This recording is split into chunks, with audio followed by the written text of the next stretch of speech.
There are a bunch of songs I wrote when I was young. I didn't record them, and so I'm just getting them all recorded and uploaded.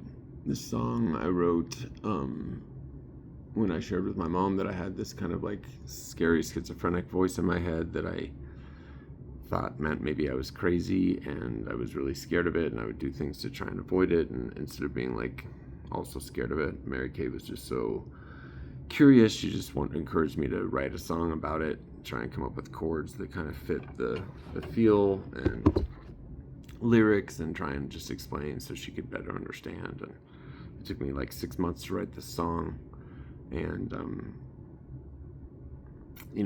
for over a decade, whenever this like voice or feeling had come up for me, I would run to get away from it. I would put loudspeakers in my ears to try and get away from it. I would be really scared of it.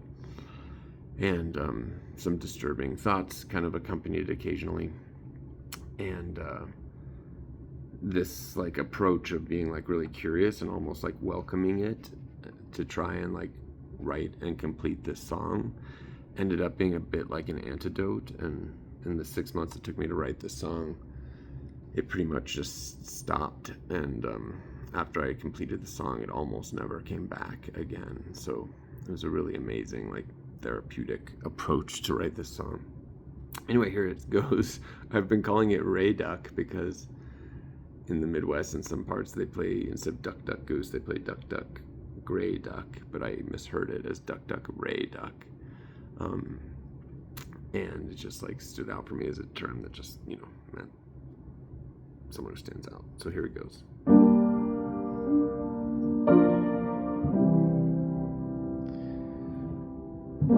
Still here every time I feel no one else can't understand who in your world understands all this. Not you or your street psychoanalyst. It's just a piece of my mind.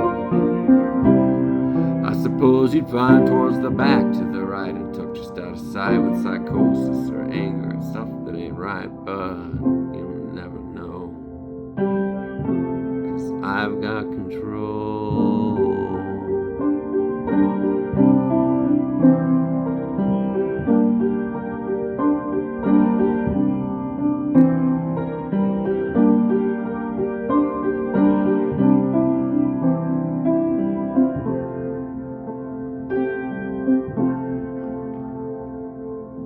Cars speeding by the dark road, and I can't quite tell just whether the driver is screaming in deafening pain at the fear he's seeing or yawning at the sight. Calm rage inside, it's just the buzzing of the road outside, and their memory in my mind. With that yawn, there's a sound that you feel in your head that just you can hear. It's as close as you'll get to this slow and calm mumbling that easily conveys more angst, frustration, more anger and rage than a clear and angry scowl. Through a tooth-grinding growl, the eyes nearly closed and completely at home with this frustrated anger that could burst through bone at the back of my skull, but my body, it knows all these feelings so well. My eyes simply roll up onto the skin and let the anger begin.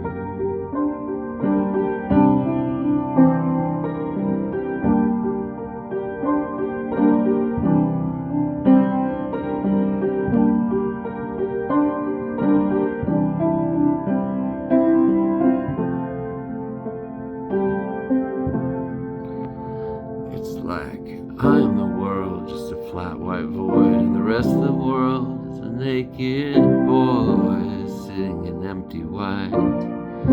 Nothing else inside, his skinny knees folded to his forehead. It's too small to see you, me, him, it. The world's just me, or me and him. The two of me are us or them, jumbled and fast speech so unclear. It's just anger and anticipation to hear. It's not anger like any that I've ever shown. It's frustration like that's all that you've ever known. It's not something from which you can slip in or out. It's your whole world. It's all that your life is about. And thoughts of peace or sanity are crushed just as soon as those thoughts can appear. It's the only thing I know beyond real life fear. To escapes to the back of my right eye to say, you know I'm still here, but I keep him at bay where you cannot see. He'll scare no one but me.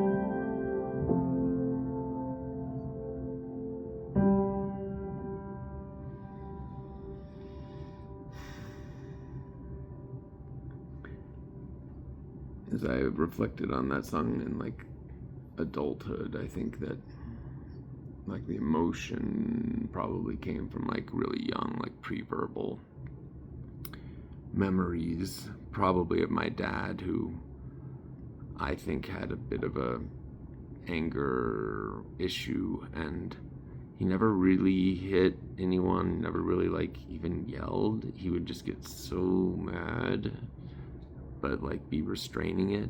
And there might have been some abuse and yelling in the household when I was a little kid. I don't really know, but I think odds are good that I just was exposed to that, either as the subject of it myself or seeing my mom be the subject to it or something like that, but probably like in pre-verbal memories. And then internalize some of that, and it would come up and it would just scare me a lot. And my own anger still scares me. But yeah, it was really almost magical being able to finally share that with my mom and have it dissipate through the process of introspection, reflection, welcoming, accepting, and writing this song. Yeah, I remember still the episode that transpired right before I decided to tell my mom. I'd been keeping it a secret for so long, but I had a vision that I don't know if I want to repeat here because it is pretty disturbing. And it was so disturbing and scary to me. It involved like me in like this really calm way having this vision of holding a gun to my sister's head when I was young, when I was probably 18 or something.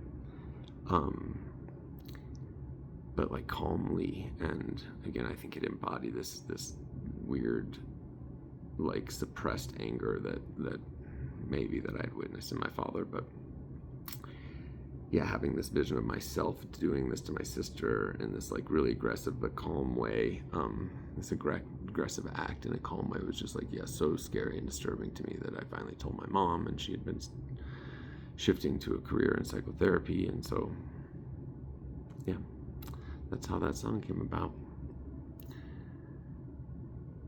Thank you for listening.